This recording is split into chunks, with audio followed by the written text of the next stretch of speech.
ಎಲ್ಲರಿಗೂ ಶುಭೋದಯ. ಇಂದು ನಾನು ನಮ್ಮ ಸಂಸ್ಕೃತಿ ಮತ್ತು ನಮ್ಮ ಪರಂಪರೆಯ ಬಗ್ಗೆ 2 ಮಾತನ್ನು ಆಡಲು ಇಚ್ಛಿಸುತ್ತೇನೆ. ಒಂದು ಪ್ರಸಿದ್ಧ ಮಾತು ಇದೆ, ತಮಗೆ ತಮ್ಮ ಇತಿಹಾಸ, ಮೂಲ ಮತ್ತು ಸಂಸ್ಕೃತಿ ಕುರಿತು ಜ್ಞಾನವಿಲ್ಲದ ಜನರು ಬೇರುಗಳಿಲ್ಲದ ಮರದಂತೆ. ನಿಜವಾಗಿಯೂ ನಮ್ಮ ಸಂಸ್ಕೃತಿ ಮತ್ತು ನಮ್ಮ ಪರಂಪರೆ ನಮ್ಮ ಬೇರುಗಳು. ಸಂಸ್ಕೃತಿ ಎಂದರೆ ಒಂದು ಸಮಾಜದ ಜೀವನ ಶೈಲಿ, ಅದರ ಭಾಷೆ, ಕಲೆ, ಆಹಾರ, ಹಬ್ಬಗಳು, ಮೌಲ್ಯಗಳು. ಪರಂಪರೆ ಎಂದರೆ ಆ ಸಂಸ್ಕೃತಿಯನ್ನು ಪೀಳಿಗೆಯಿಂದ ಪೀಳಿಗೆಗೆ ಸಾಗಿಸುವ ಪ್ರಕ್ರಿಯೆ. ಇವೆರಡೂ ಸೇರಿ ನಮ್ಮ ಜೀವನವನ್ನು ಅರ್ಥ ನೀಡುತ್ತದೆ ಮತ್ತು ನಮ್ಮ ವ್ಯಕ್ತಿತ್ವವನ್ನು ರೂಪಿಸುತ್ತದೆ. ಸಂಸ್ಕೃತಿ ಮತ್ತು ಪರಂಪರೆ ನಮಗೆ ಹೆಮ್ಮೆಯ ಭಾವನೆಯನ್ನು ನೀಡುತ್ತವೆ. ಇವು ಹಿರಿಯರ ಗೌರವ, ವೈವಿಧ್ಯತೆಯ ಮೆಚ್ಚುಗೆ ಮತ್ತು ಏಕತೆಯ ಮಹತ್ವವನ್ನು ಕಲಿಸುತ್ತವೆ. ನಮ್ಮ ಆಚರಣೆಗಳು ವಿನಯ, ಕೃತಜ್ಞತೆ ಮತ್ತು ಶಿಸ್ತಿನಂತಹ ಮೌಲ್ಯಗಳನ್ನು ಪ್ರತಿಬಿಂಬಿಸುತ್ತವೆ. ಇವು ನಮ್ಮ ಜೀವನವನ್ನು ಶಾಂತಿ, ಸಹಕಾರ ಮತ್ತು ಮಾನವೀಯತೆಯ ದಾರಿಯಲ್ಲಿ ನಡೆಯಲು ಸಹಾಯ ಮಾಡುತ್ತವೆ. ಆದರೆ ಕೆಲವು ಪರಂಪರೆಗಳು ಕಾಲಕ್ರಮೇಣ ತಮ್ಮ ನಿಜವಾದ ಅರ್ಥವನ್ನು ಕಳೆದುಕೊಳ್ಳುತ್ತವೆ. ಅವುಗಳನ್ನು ಅರ್ಥ ಮಾಡಿಕೊಳ್ಳದೆ ಅಂಧತೆಯಿಂದ ಅನುಸರಿಸಿದರೆ ಅವು ಸಮಾನತೆಗೆ ಅಥವಾ ಪ್ರಗತಿಗೆ ಅಡ್ಡಿಯಾಗಬಹುದು. ಅದರಿಂದ ನಾವು ಅವುಗಳನ್ನು ಅರ್ಥ ಮಾಡಿಕೊಂಡು ಪ್ರಗತಿ ಕಾಲದೊಂದಿಗೆ ಬೆಳೆಯಬೇಕು ಮತ್ತು ಸಮಾನತೆಗೆ ಅಡ್ಡಿಯಾಗಬಾರದು. ಮತ್ತು ಸಂಸ್ಕೃತಿಗೆ ನಾನು ಹೇಳಬಹುದಾ? ಅದು ಸ್ವಲ್ಪ ಎಲ್ಲಿ ಕಾಣಬೇಕೆಂದರೆ ಗೊತ್ತಿಲ್ಲ ಸರಿಯಾಗಿ.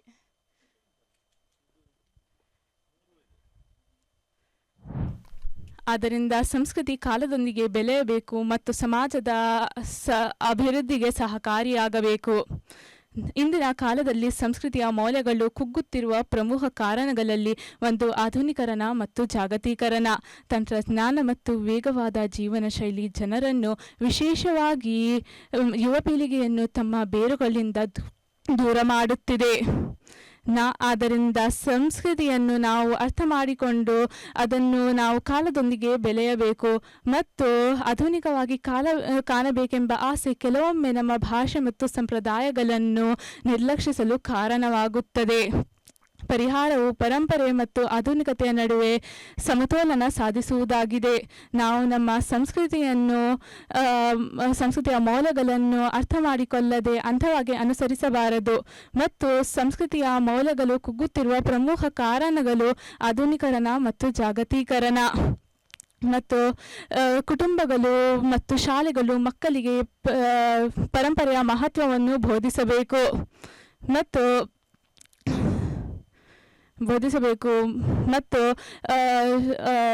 ಅದನ್ನು ಅನುಸರಿಸಬೇಕು. ಮತ್ತು ಪರಂಪರೆಯ ಅರ್ಥವನ್ನು ತಿಳಿದುಕೊಂಡಾಗ ಅದು ನಮ್ಮ ಶಕ್ತಿಯ ಮೂಲವಾಗುತ್ತದೆ. ಕೊನೆಗೆ ನಮ್ಮ ಸಂಸ್ಕೃತಿ ಮತ್ತು ನಮ್ಮ ಪರಂಪರೆ ಕೇವಲ ಆಚರಣೆಗಳಲ್ಲ, ಅವು ಗುರುತು, ಹೆಮ್ಮೆ ಮತ್ತು ಭಾವನೆಗಳ ಸಂಕೇತ. ಅವು ನಮಗೆ ನಾವು ಯಾರು ಮತ್ತು ಎಲ್ಲಿ ಬಂದಿದ್ದೇವೆ ಎಂಬುದನ್ನು ನೆನಪಿಸುತ್ತದೆ. ಮತ್ತು ನಾವು ನಮ್ಮ ಸಂಸ್ಕೃತಿಯನ್ನು ಭೂತಕಾಲದ ನೆನಪಾಗಿ ಅಲ್ಲ, ಭವಿಷ್ಯದ ಮಾರ್ಗದರ್ಶಿಯಾಗಿ ಉಳಿಸೋಣ. ನಮ್ಮ ಬೇರುಗಳೊಂದಿಗೆ ಸಂಪರ್ಕದಲ್ಲಿದ್ದಾಗ ಮಾತ್ರ ನಾವು ಬಲಿಷ್ಠ ಮತ್ತು ಅರ್ಥಪೂರ್ಣ ಮನುಷ್ಯ ಎಂದು ಹೇಳಬಹುದು. ಧನ್ಯವಾದಗಳು. ಮುಸ್ಕಾನ್, ಏನಾಯಿತು? ಅದು ಸ್ವಲ್ಪ ಕನ್ಫ್ಯೂಸ್ ಆಯಿತು. ಕನ್ಫ್ಯೂಸ್ ಆಯಿತಾ? ಕ್ಯಾಮರಾ ನೋಡಿ ಕನ್ಫ್ಯೂಸ್ ಆಯಿತಾ? ನನ್ನನ್ನು ನೋಡಿ ಕನ್ಫ್ಯೂಸ್ ಆಯಿತಾ? ಅದು ಏಕೆಂದರೆ ಸೆಲೆಕ್ಷನ್ ರೌಂಡಲ್ಲಿ ಜಡ್ಜಸ್ ಮುಂದೆ ಇದ್ದರು, ಅವರನ್ನು ನಾನು ನೋಡುತ್ತಿದ್ದೇನೆ. ಸೊ ಅವರಿಗೆ ಹೇಳಿದಂತೆ ಆಗುತ್ತದೆ. Okay, fine. So anyways, judges ಈಗ ಕೂಡ ಮುಂದೆ ಇದ್ದಾರೆ, ಶ್ರೇಯಸ್ ಸರ್ ಮತ್ತು ಅಲ್ವಿಂದಂತಿ ಸರ್. ಶ್ರೇಯಸ್ ಸರ್, ನಿಮ್ಮಲ್ಲಿ ಕೇಳ್ತಾ ಇದ್ದೇನೆ, ಮುಸ್ಕಾನ್ನ ಪರ್ಫಾರ್ಮೆನ್ಸ್ನ ಬಗ್ಗೆ ಏನು ಹೇಳ್ತೀರಾ? ಹಾಯ್ ಮುಸ್ಕಾನ್. Hi sir. ನಿಮ್ಮ ಕಂಟೆಂಟ್ ತುಂಬ ಚೆಂದ ಇತ್ತು. ನೀವು ಕನ್ನಡದ ಮೇಲೆ ಎಫರ್ಟ್ ಹಾಕಿ ಅದನ್ನು ಎಫರ್ಟ್ಲೆಸ್ ಆಗಿ ಪ್ರೆಸೆಂಟ್ ಮಾಡಿದ್ದೀರಿ. So congratulations. ನೀವು ತುಂಬ ಭಯ ಪಡಬೇಡಿ, ತುಂಬ ಒಳ್ಳೆ ರೀತಿ ನಿಮ್ಮ ಲ್ಯಾಂಗ್ವೇಜ್ ತುಂಬ ಒಳ್ಳೆದಿತ್ತು. ಅಂದರೆ ನೀವು ಅದು ಎಫರ್ಟ್ ಹಾಕಿದ್ದು ಕಾಣ್ತಿತ್ತು, ಮತ್ತು ನೀವು ಕಂಟೆಂಟ್ ಮೇಲೆ ತುಂಬ ಒಳ್ಳೆ ಕೆಲಸ ಮಾಡಿದ್ದೀರಿ. ಮತ್ತು ಅದರ ಒಂದು ಬೇರೆ ರೀತಿಯ ಇಂಟರ್ಪ್ರಿಟೇಷನ್, ಆ ಟಾಪಿಕ್ನ ಬೇರೆ ರೀತಿ ಇಂಟರ್ಪ್ರಿಟೇಷನ್ ಕೊಟ್ಟಿದ್ದೀರಿ. ಅದಕ್ಕೆಲ್ಲದಕ್ಕೂ ಕೂಡ ನಾನು ಕಂಗ್ರ್ಯಾಚುಲೇಟ್ ಮಾಡ್ತೇನೆ. ಒಂದೇ ಒಂದು ಸಮಸ್ಯೆ ಏನಂತ ಹೇಳಿದ್ರೆ, ಯೂಶ್ವಲಿ ಇದಾಗ್ತದೆ, ನಾವು ತುಂಬ ಬಾಯ್ ಹ್ಯಾಟ್ ಮಾಡಿ ಬಂದಾಗ ನಮಗೆ ಯಾವ ಸ್ಪೀಡಲ್ಲಿ ಅದನ್ನು ತಗೊಂಡು ಹೋಗಬೇಕು ಅಂತ ಗೊತ್ತಾಗಲ್ಲ. ಸೊ ಆ ಒಂದು ಸ್ಪೀಡ್ ನಿಮ್ಮಲ್ಲಿತ್ತು ಅಂದರೆ ಸ್ವಲ್ಪ ಅರ್ಜೆಂಟ್ ಮಾಡ್ತಿದ್ರಿ ನೀವು. ಅಂದರೆ ನಾನು ಏನನ್ನು ಬಾಯ್ ಹ್ಯಾಟ್ ಮಾಡ್ಕೊಂಡಿದ್ದೇನೆ ಅದನ್ನು ಒಮ್ಮೆ ಹೇಳಿ ಬಿಡುವ ಅಂತ ಒಂದು ಸ್ವಲ್ಪ ಅರ್ಜೆಂಟ್ ಇತ್ತು. ಆ ಅರ್ಜೆಂಟಿಂದ ಭಾಳಷ್ಟು ಕಡೆ ನೀವು ಮಿಸ್ ಆಯಿತು, ಹೌದಾ ಅಲ್ವೋ? ಸ್ವಲ್ಪ ಅದು ಆಯಿತು ಸರ್ ನನಗೆ. ಹೌದಾ? ಅಂದ್ರೆ ಅರ್ಜೆಂಟ್ ಮಾಡಿದ ಕೂಡಲೇ ನಮಗೆ ನೆಕ್ಸ್ಟ್ ಏನಂತ ನಮ್ಮ ಬ್ರೈನಿಗೆ ಅಷ್ಟು ಫಾಸ್ಟ್ ಥಿಂಕ್ ಮಾಡ್ಲಿಕ್ಕೆ ಆಗುದಿಲ್ಲ, ನೆಕ್ಸ್ಟ್ ಎಲ್ಲಿ ಹೋಗಬೇಕು ಅಂತ ಹೇಳಿ. ಸೊ ಹಾಗಾಗಿ ಅದು ಮಿಸ್ ಆಗ್ತದೆ. ಸೊ ಇದ್ರ ಬಗ್ಗೆ ಸ್ವಲ್ಪ ಆಲೋಚನೆ ಮಾಡಿ. ನೀವು ಅಫ್ಕೋರ್ಸ್ ನಾನು ನಿಮಗೆ ಕನ್ನಡದ ಮೇಲೆ ಅಷ್ಟು ಫ್ಲೂಯೆನ್ಸಿ ಇಲ್ಲದಿರುವ ಕಾರಣ ನೀವು ಬಾಯ್ ಮಾಡುವಂಥದ್ದು ಮುಖ್ಯ ಆಗ್ತದೆ.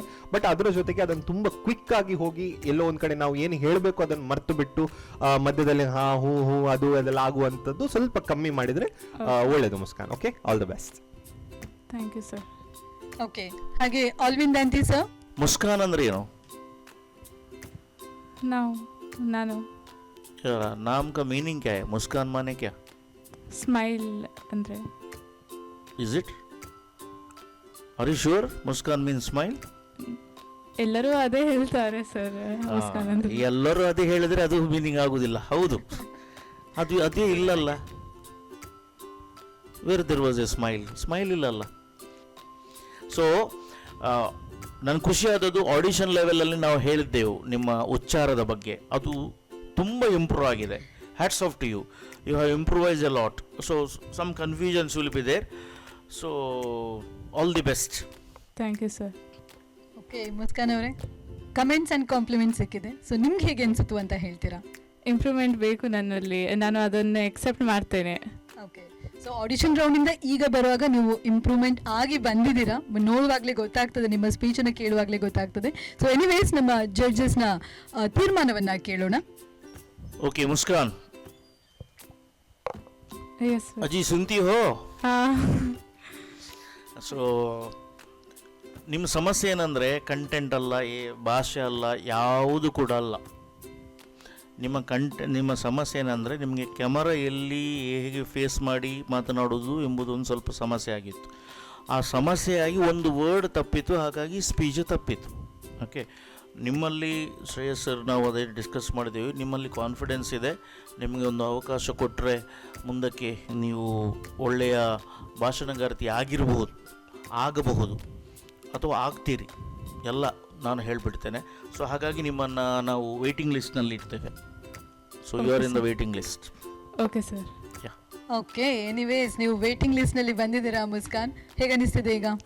ಖುಷಿ ಆಗ್ತದೆ. ನನಗೆ ಸೆಲೆಕ್ಟ್ ಆಗ್ತೀರಿ ಅಂತ ಹೇಳುವ ಕಾನ್ಫಿಡೆನ್ಸ್ ಬಂತು, ಚಾನ್ಸ್ ಇದೆ ಅಂತ ಹೇಳುವ ಕಾನ್ಫಿಡೆನ್ಸ್ ಬಂತು. ಇಷ್ಟು ಇರಬೇಕು ಅಲ್ವಾ ಲೈಫಲ್ಲಿ. ಸೊ ಏನಾದರೂ ಸಾಧಿಸ್ತೇವೆ ಅಂತ ಹೇಳುವವರಿಗೆ ಒಂದು ಚಾನ್ಸ್ ಸಿಕ್ಕಿದ್ರೆ ಖಂಡಿತವಾಗಿ ನಾವು ಆ ಆಪರ್ಚುನಿಟಿಯನ್ನು ಬೆನ್ತಟ್ಟಿ ಹೋಗ್ಬೋದು. So anyways all the best ನಿಮಗೆ. Thank you. ಓಕೆ, ಸೆಲೆಕ್ಟ್ ಆದ್ರೆ ನೆಕ್ಸ್ಟ್ ರೌಂಡ್ ಅಲ್ಲಿ ಪುನಃ ನಿಮ್ಮನ್ನ ನೋಡ್ತೇನೆ. ಒಳ್ಳೆ ರೀತಿಯ ಪ್ರಿಪರೇಷನ್ಸ್ ಅನ್ನ ಮಾಡ್ಕೊಂಡು ಬನ್ನಿ. Okay okay. ಓಕೆ.